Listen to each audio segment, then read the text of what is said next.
pour que les personnes puissent savoir ce qui est en train de se passer en France sur ces questions de regroupement. Il faut dire que c'est pas la première fois en France, puisque ça fait plusieurs années qu'il y a ces mobilisations. Alors c'est vrai que depuis juin, il y a un changement de gouvernement en France, et c'est un gouvernement qui aujourd'hui est très proche de l'extrême droite.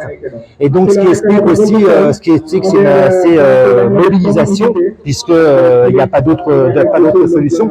Voir maintenant comment ces mobilisations elles vont se passer. Moi, ce que je peux dire, c'est que je trouve que c'est peu courant pour moi, c'est peu courant de voir des collectifs bangladais se mobiliser en France.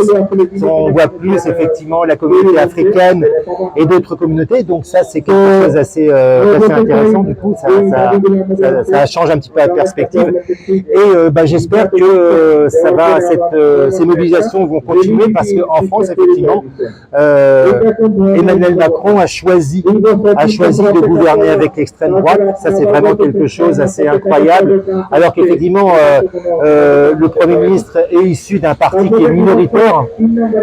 Et moi, je crois qu'effectivement, ce qui sera important pour la suite, c'est que cette coalition puisse se poursuivre et que ces mobilisations continuent.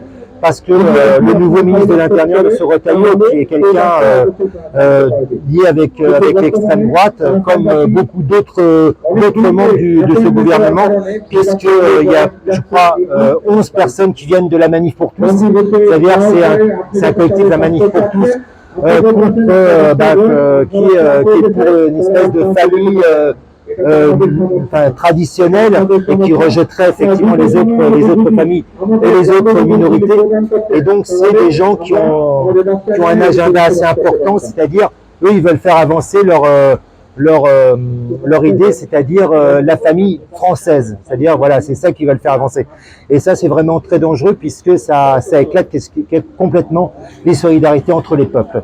Voilà donc moi ce que je peux dire, et j'espère effectivement qu'il y aura d'autres mobilisations comme celle d'aujourd'hui, même si aujourd'hui voilà, le temps n'est pas très favorable, mais j'espère que d'autres mobilisations viendront, parce que en fait il n'y aura pas d'autre choix. Voilà ce que je peux dire.